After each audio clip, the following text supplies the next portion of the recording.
पौराणिक बैसाखी कौथिगों की तैयारी। खबर चमोली से सदियों से चले आ रहे आस्था, पौराणिक रीति रिवाजों और पूर्वजों की बेमिसाल धरोहर को संजोए रखने के लिए विगत 3 वर्षों में सभी देव ग्रामों की बैसाखी मेला समिति बैसाखी के पावन पर्व पर क्षेत्र के सैकड़ों देवी देवताओं के पवित्र गंगा स्नान स्थल पंक्ति में लगने वाले मेले को भव्य और दिव्य बनाने का प्रयास कर रही है। इसके आयोजन में 3 वर्षों में सफलता प्राप्त हुई। बता दें कि यह बैसाखी मेला सदियों से पूर्वजों की परंपरा के अनुसार आयोजित होते जा रहा है, जिसमें हजारों की संख्या में लोग बैसाखी के पावन पर्व पर देवी देवताओं के साथ गंगा स्नान करके पूजा अर्चना के लिए उमड़ पड़ते हैं। लेकिन बीच के कुछ अरसे में तकनीकी संचार माध्यमों के विकसित होने और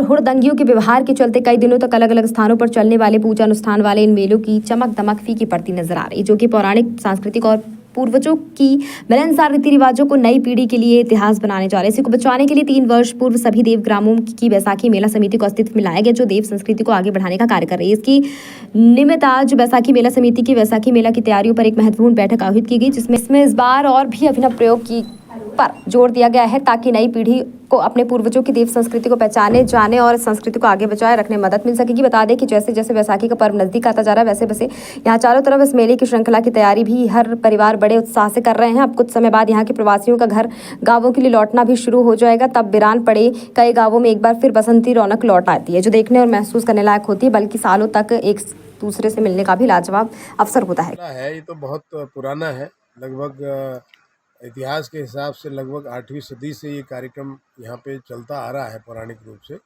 और बैसाखी के दिन हमारे जो देव ग्राम हैं, उन ग्रामों के देव डोलियाँ हमारे स्नान के लिए आती हैं और पिंडर नदी में स्नान करते हैं और उसी तरह से पंक्ति में उसका मेला लगता है।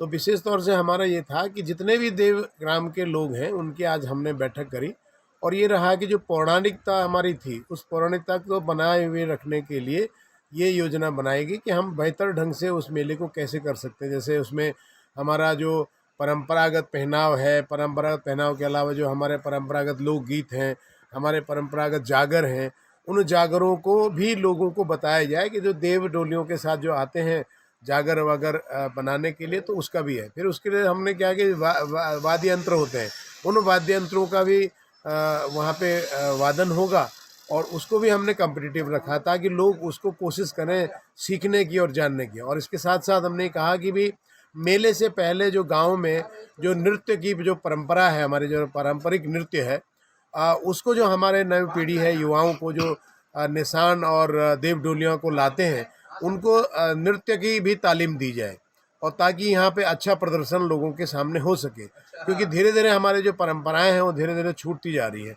तो हम चाह रहे हैं कि पुनः दोबारा से हम जो हमारी परंपराएं हैं उनको पुनर्स्थापित करें और उसको थोड़ा सा नयापन देने का प्रयास करें। और इस बार पंक्ति में जो हमारा मेला होगा वो बहुत आकर्षित होगा, ये उम्मीद हम कर रहे हैं, और सभी लोग इसमें सहमत। इस समय हम पिछले वर्षों की भांति बैसाखी मेले का पर्व उसी हिसाब से बनाने जा रहे हैं। आज हमारी उस संबंध में सारे देव ग्रामों की बैठक है और सारे गांव के प्रतिनिधि और पुजारी सब यहाँ पे उपस्थित हैं। तो बैठक में जो चर्चा के बाद सामने आया कि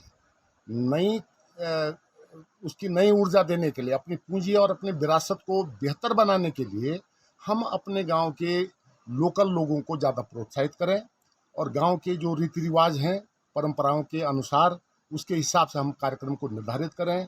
उसमें गांव के सांस्कृतिक कार्यक्रमों को जोड़ें, झुमेला जोड़ें, डोरा जोड़ें, हुड़का जोड़ें और जागरों को जोड़ें।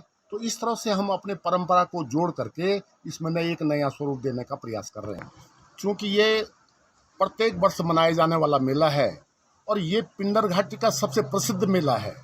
तो मेरा सारे देव ग्रामों से, गांव के पूरे पिंडर घाटी से अनुरोध है कि अधिक से अधिक संख्या में बैसाखी के पर्व पर आप यहाँ पे पंक्ति में, नारायणगढ़ पंक्ति में उपस्थित होने का कष्ट करें और देवताओं के दर्शन करें और उनका आशीर्वाद प्राप्त करें। खबर भारतवर्ष के लिए चमोली उत्तराखंड से सुरेंद्र नेत्रा की रिपोर्ट। अपने शहर, अपने प्रदेश की ताज़ा खबरों के लिए लाइक करें, शेयर करें, सब्सक्राइब करें और हाँ, बेल आइकन दबाना ना भूलें, क्योंकि खबर हमारी, फैसला जनतंत्र का।